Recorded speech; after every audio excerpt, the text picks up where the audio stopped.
Doctor Palpu 1863 മുതൽ 1950 വരെയാകുന്നു doctor പൽപ്പുവിന്റെ ജീവിത കാലഘട്ടം. അതായത് 87 വയസ്സുവരെയാകുന്നു അദ്ദേഹം ജീവിച്ചത്. ഡോക്ടർ പൽപ്പുവിന്റെ യഥാർത്ഥ നാമം പത്മനാഭൻ എന്നാകുന്നു. 1863 തിരുവനന്തപുരം ജില്ലയിലെ പേട്ടയിലാണ് ഡോക്ടർ പൽപ്പു ജനിക്കുന്നത്. മൈസൂർ രാജ്യത്തിന് കീഴിൽ ഡോക്ടറായി പൽപ്പു സേവനമനുഷ്ഠിച്ചിട്ടുണ്ട്. ഈഴവരുടെ രാഷ്ട്രീയ പിതാവ് എന്നും തിരുവിതാംകോട്ടെ തീയ്യനെന്നും ഡോക്ടർ പൽപ്പു അറിയപ്പെടുന്നു. ഡോക്ടർ പൽപ്പുവിന്റെ മകനാകുന്നു ഡോക്ടർ നടരാജഗുരു. ശ്രീനാരായണ ഗുരുകുലം സ്ഥാപിച്ചത് ഡോക്ടർ പൽപ്പുവിന്റെ മകനായ ഡോക്ടർ നടരാജ ഗുരുവാകുന്നു. ശ്രീനാരായണ ഗുരുകുലം സ്ഥാപിച്ചത് ഡോക്ടർ പൽപ്പുവിന്റെ മകനായ ഡോക്ടർ നടരാജ ഗുരുവാകുന്നു. ഡോക്ടർ പൽപ്പുവിന്റെ മാനസപുത്രനാകുന്നു കുമാരനാശാൻ. 1891 മലയാളി മെമ്മോറിയലിലെ മൂന്നാമത്തെ ഒപ്പുകാരനാകുന്നു doctor Palpu. 1896 Ezhava memorial doctor പൽപ്പുവിന്റെ നേതൃത്വത്തിലാണ് സമർപ്പിച്ചത്. 1900 രണ്ടാം ഈഴവ മെമ്മോറിയൽ കാഴ്സം പ്രഭുവിന് സമർപ്പിച്ചതും ഡോക്ടർ പൽപ്പുവിന്റെ നേതൃത്വത്തിലാകുന്നു. SNDP യോഗം രൂപീകരിക്കുവാൻ ശ്രീനാരായണ ഗുരുവിനോട് നിർദ്ദേശിച്ചതും ഡോക്ടർ പൽപ്പു ആകുന്നു.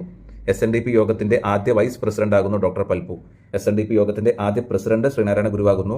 SNDP യോഗത്തിന്റെ ആദ്യ സെക്രട്ടറി കുമാരനാശൻ ആകുന്നു. SNDP യോഗത്തിന്റെ ആദ്യ വൈസ് പ്രസിഡന്റ് ആകുന്നു ഡോക്ടർ പൽപ്പു.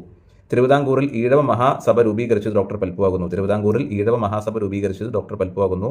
അതുപോലെ മലബാർ എക്കണോമിക് യൂണിയൻ സ്ഥാപിച്ചതും ഡോക്ടർ പൽപ്പു ആകുന്നു. മലബാർ എക്കണോമിക് യൂണിയൻ സ്ഥാപിച്ചതും ഡോക്ടർ പൽപ്പു ആകുന്നു.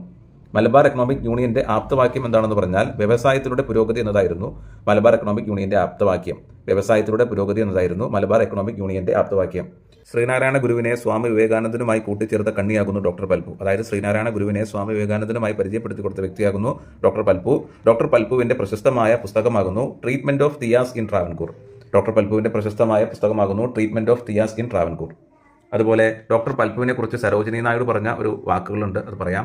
ഇന്ത്യയിലെ മഹാന്മാരായ വിപ്ലവകാരികളിൽ അനശ്വരനായ വ്യക്തിയെന്ന് സരോജിനി നായിഡു ഡോക്ടർ പൽപ്പുവിനെ കുറിച്ച് പറഞ്ഞിട്ടുണ്ട്.